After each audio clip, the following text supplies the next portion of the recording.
여러분, 이거 아세요? 시간을 거슬러 1863년 프랑스의 지도자 나폴레옹 3세의 명으로 당시 미술계에 가장 큰 영향력을 가진 전시회 살롱전에서 낙선된 작품들을 모아 일반에 공개하는 일명 낙선전이 열리게 됩니다. 일종의 패자부활전의 개념을 가진 아주 좋은 의미에서 시작된 전시회였지만 한 그림이 공개되자마자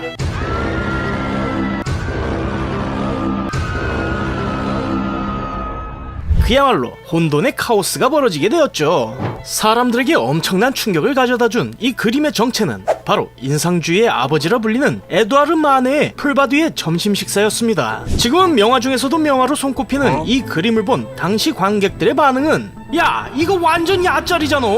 전혀 문제가 없어 보이는 이 명화가 공개될 당시에 예술이 아닌 외설이라는 엄청난 비난을 받게 된 이유는 다름 아닌 여성의 나체가 등장한다는 것이었는데, 당시 여성의 누드를 표현할 땐 전혀 성적인 것이 아닌 성스러움을 나타내는 장치로 언제나 완벽하고 조화로운 인체미를 가져야 한다는 일종의 규칙이 존재했습니다. 예를 들어 그리스 로마 고전 속에 등장하는 여신이나 종교적인 메시지를 담은 그림을 그리는 경우와 같이 말이죠. 하지만 문제작이었던 풀바디의 점심 식사 속 여성의 나체는 정장을 입은 현대의 남성들이 함께 등장해 고전이나 종교적인 이미지가 전혀 들어가지 않은 데다 평범한 인간 여성의 누드가 등장하기에 예술작품이 아닌 시정 잡배들이 매춘 않은 광경을 그려놓은 단순한 외설에 불과하다는 것이었습니다. 게다가 뒤에 나오는 또 다른 여성의 크기가 옆에 놓여진 배와 비슷해 보일 정도로 당시 화가들이 철칙으로 여기던 원근법마저 제대로 표현하지 못했다는 이유로 마네는 자기가 무슨 그림을 그리는지도 모르는 형편없는 화가란 평가까지 받게 되었죠.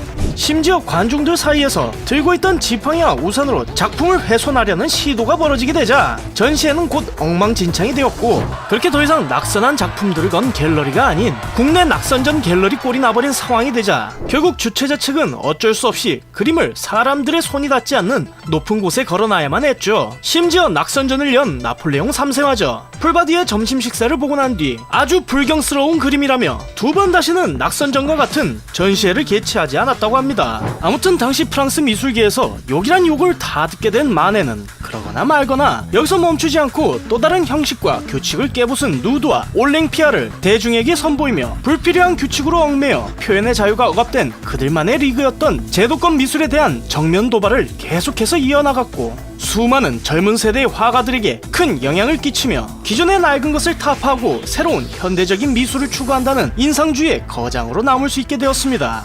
이처럼 당대의 예술가들이 만들어낸 명작에는 저마다 우리가 미처 알지 못했던 이야기들이 존재하죠. 만약 이런 미술 작품 속에 숨은 사연이 궁금하신 분들이 계신다면 북에서 출판된 할 말 많은 미술관을 추천해드립니다. 전 세계의 대표적인 미술관들에 전시된 수많은 명작들의 숨은 이야기들을 일반인들이 이해하기 힘든 미학적인 이야기로 어렵게 풀어나가는 대신 아주 친근한 설명으로 이해를 돕는, 마치 옆에서 입담 좋은 나만의 큐레이터가 설명해주는 듯한 이 책은 이런 미술에 관심이 많으셨던 분들에게 큰 도움을 주는 책이라고 할 수 있습니다.